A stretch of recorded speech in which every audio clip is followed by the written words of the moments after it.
Hello everyone, welcome back to a new YouTube video on the 14th channel. I'm very excited because I'm trying this new sort of software, sort of program. I'm trying OBS for the first time, instead of the regular StreamYard, which is what I'm normally using. So if this video doesn't go to plan or if, it's not very good, then please let me know in the comments down below. However, today we are doing a tier list, and yes, I'm very excited because it's not just this season, but we're doing every single Arsenal player during 2025, which includes last season, second half of last season, and obviously the first half of this season. So we've got players that played for us last season and also this season. Um, to be involved in this video, you have to have at least one appearance for Arsenal, which everyone on this list does, including players such as Max Dowman, and also some others, which we will certainly get to. The tiers that I've got here are Player of the Season, World Class, Good, Europa League Dogfight, would probably start for Manchester United, and Raheem Sterling. Still can't believe that happened. Now the first player that I've got here is Jorginho, and for me, Jorginho is a player that only really deserves good praise for his time at Arsenal. Obviously, he left without any titles, which is such a shame because I thought he was a player that deserved one. But he's a good signing from Arteta. He's a smart guy, Jorginho, and where Arteta is the most animated manager, which is how the media like to portray him. Obviously, he knows he's not allowed outside of his technical area. So, Jorginho is essentially that man that he sends out to do warm-ups, but he's coaching, whether it's from a set piece or from open play, he will be coaching. And you can tell that because he is definitely on his way to achieve his coaching badges. So for me, Jorginho, for his Arsenal 2020, not world class, he goes in good for me. Um, and why have I put player of the season? I've just noticed that I'm going to change that to player of the year because that is what we're doing. We're not doing season, we're doing the year. So yeah, for me, Jorginho is good. I don't think he deserves anything lower or anything higher. I think good is fair. The next player on this list is Mikel Merino. Now, if you're looking to the start of last season, I probably would have put him in Europa League dogfight or would probably start for Manchester United. However, we're basing this off 2025, and for me, he's been a cult hero um, this year. Obviously, again, we haven't won anything, which makes it very difficult to label players cult heroes and stuff like that. However, if you look what he's done, he's scored more than 20 goals for club and country this year. He scored against Real Madrid in the Champions League knockout stages. He's single-handedly won us games. So for me, I'm putting Mikel Merino in world class. Based off of the argument that I've just said, how can you put him in anything lower? So yeah, for me, Jorginho is definitely in not Jorginho. Mikel Merino is definitely in world class. If you're talking about his midfield performances, then maybe not. But we're talking about his performances overall, and Jorginho definitely deserves. I keep saying Jorginho. Mikel Merino definitely deserves to be up in world class. Now, next up is Kieran Tierney, who has obviously played for Arsenal this year. However, not much, I think it's fair to say. He hasn't played much for Arsenal. Um, he did obviously leave in the summer alongside Jorginho on a free. He's back at Celtic, and I wish him all the best. However, for Arsenal, obviously he's not played that much. I know he was playing on the wing a lot, because we had an injury crisis in attack last season. I think it's fair to say. However, I think Tierney is probably going to go in the Europa League dogfight category. Next up is Kepa, who, look, we haven't seen much of him, but what I've seen so far has been good. He's still yet to concede for Arsenal, and we've got Crystal Palace tomorrow. I expect him to start that game. in the Carabao Cup. So yeah, for me, I think for 5 million, it's been a good signing. He hasn't put a foot wrong yet. Obviously, he hasn't conceded a goal. So yeah, I think good's fair. Next up is another player that left in the summer. I think he gets quite a lot of stick as an Arsenal player. However, I do feel that that stick is probably not fair. In Alexander Zinchenko, I feel like when this guy stepped into the team last season, I'm not just talking this year, I'm talking the whole season. I thought he put good shifts in. Obviously, it's difficult to sort of judge him off of this year because I can only really remember him starting against Ipswich and Southampton. So there's not really much to judge him off.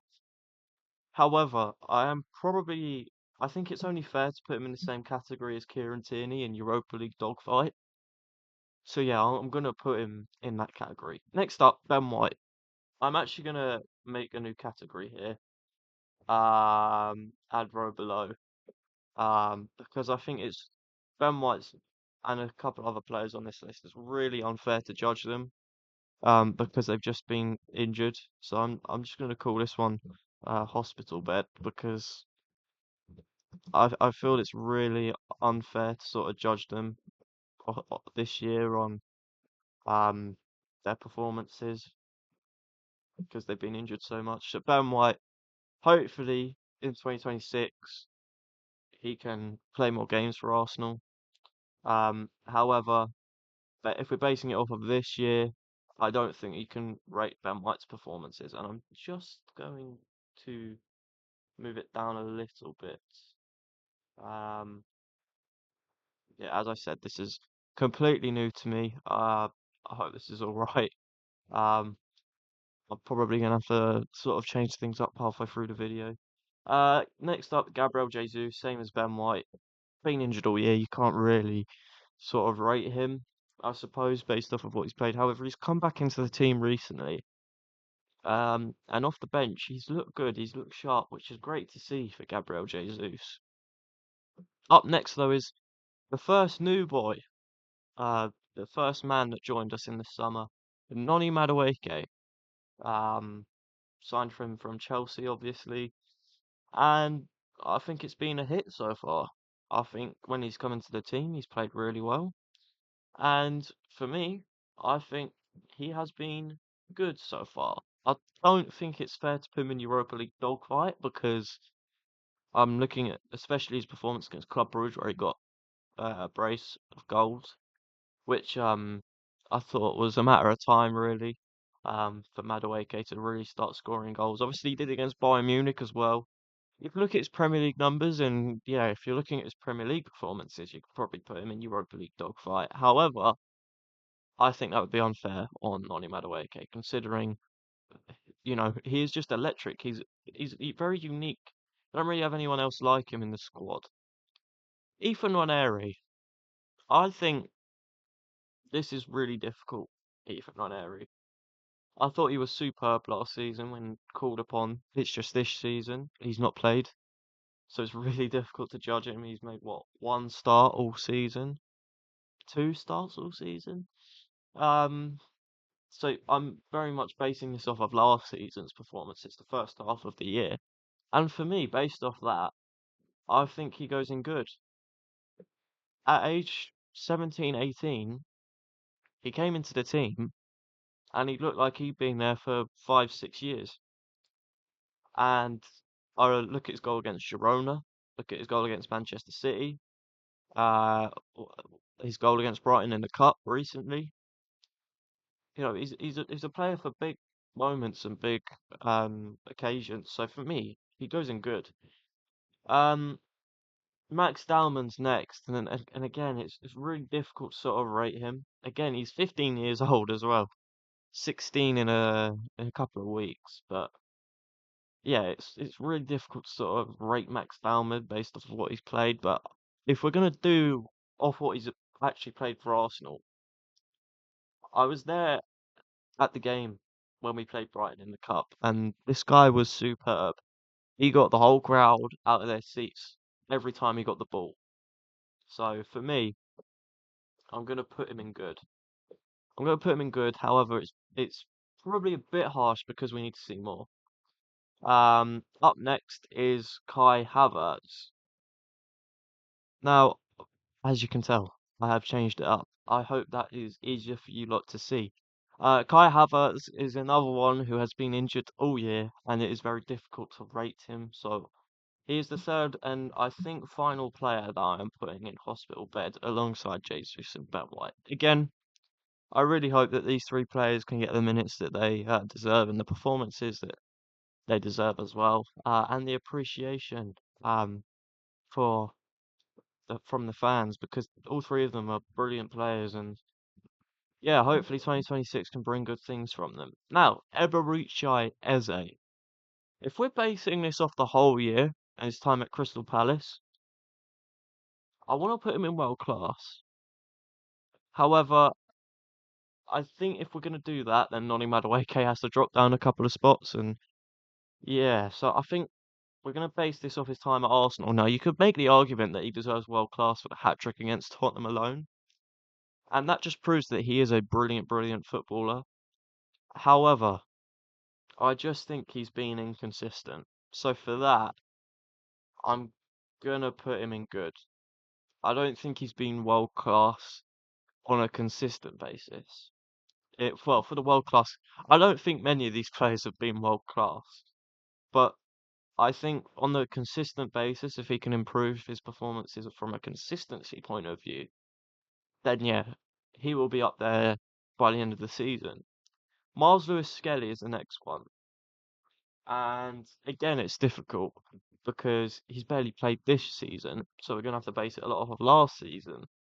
Where for me, he was superb. At 18 years old, he came into the side and played against Real Madrid, played against PSG, scored against Manchester City, came up big in other games as well. So, yeah, for me, I think good is fair. If he had played more this season, then he would have been in world class. So, yeah, it's difficult for me on that one. Now, up next is Raheem Sterling. Wow. I genuinely don't want to talk about Raheem Sterling. However, I kind of have to because it's my video. Raheem Sterling put in arguably the worst performance any footballer has put in for Arsenal against Leicester. Single-handedly. Especially for a forward player. I can't think of any. Maybe Olivier Giroud was up there in the Champions League. However, Raheem Sterling, woeful signing. He goes in the Raheem Sterling category. Let's move on because we don't have all day to talk about him. Ricardo Calafiori. I just want to say about Raheem Sterling quickly, right? I do have a load of respect for the guy. I think he's had an absolutely brilliant career in football, and he is still ripping Chelsea off of all their money. So yeah, Calafiori, Raheem Sterling, sorry. I do have respect for you. I just think we can all agree that your time at Arsenal wasn't particularly amazing. Calafiori, next. Um, if we're basing it off of this season, I think he's been world class, personally. However, second half of last season, he was injured quite a lot. So I think it would be unfair to put him in that world class category. So I'm going to put him in good.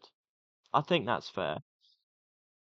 Christian Norgard, again, a new summer signing that just hasn't really had the opportunity to play and show what he's all about. So it's really hard to judge him. I think I put him in probably would start for Manchester United. Because let's be real, he probably would. At the moment, he probably would start for Manchester United. So I think that's probably a fair category to put him in. Jakub Kiwior. Ooh. Obviously, he hasn't played for Arsenal this season because um he has left the club. So for me, when he came into the side last season, it's either good or world class. I'm gonna put him sort of in the middle of of good, sorry. And up next is his replacement, Hincapié. I think it took a few games to really find his feet, and I still don't think he's fully settled yet into the Premier League. However, that being said, we know this guy's quality, and we know it will come one day. And coming in against Tottenham, I think he's been all right so far. So I don't know whether to put him in. I'm gonna put him in Europa League dogfight. Ah, it seems harsh, but if you look at the players above him, has he been as good as say Eze or Calafiori? I don't know. That's a tough one to call. Let me know in the comments below. Neoberto Neto is another lone player that just came in and did nothing. I'm putting in him the Raheem Sterling account. In fact, no, that's a lie. He's going in with probably start for Manchester United. However, Neto, right? He started. He played one game for Arsenal, and he almost got sent off in it.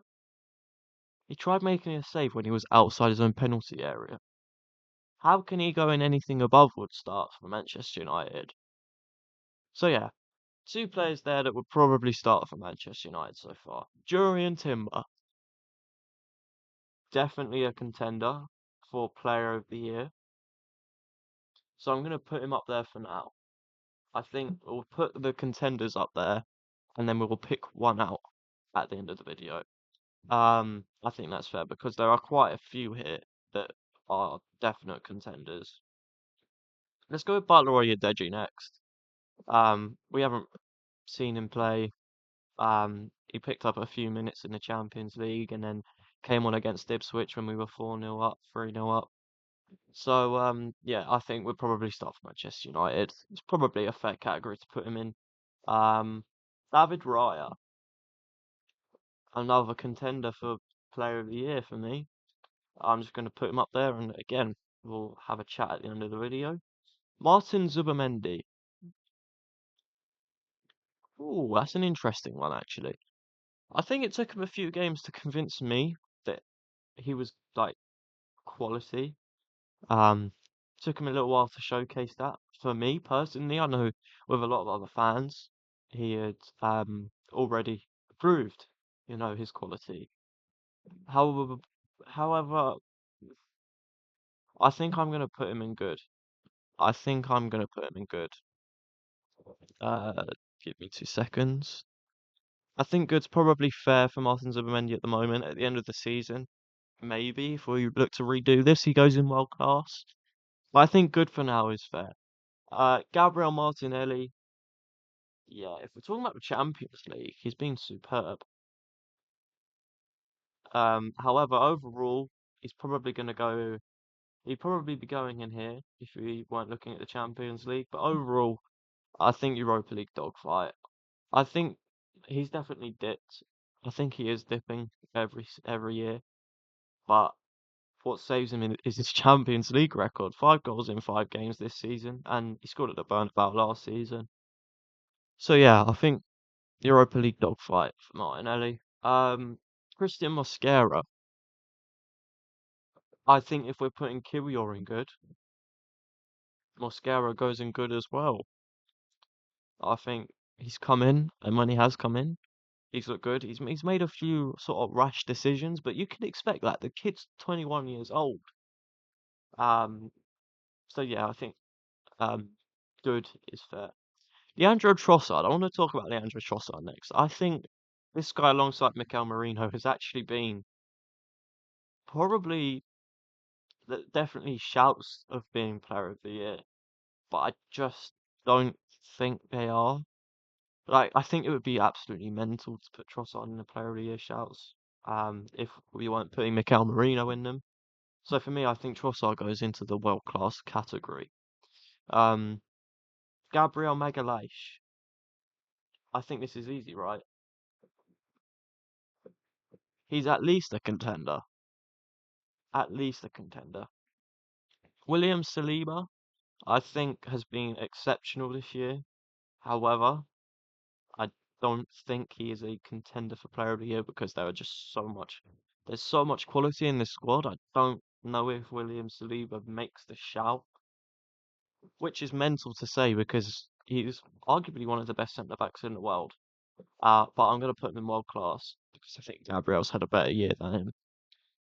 Victor Gyökeres. He's definitely looked good in some games, but we signed him in the summer to score goals and provide them on a consistent basis, and he has not done that. He just hasn't done that. I know he's been injured and it's been stop-start for him, but we need more.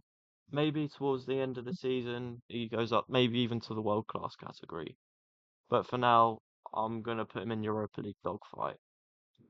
Up next is Martin Odegaard, who I really like Martin Odegaard. I think he's an exceptional football player on his day.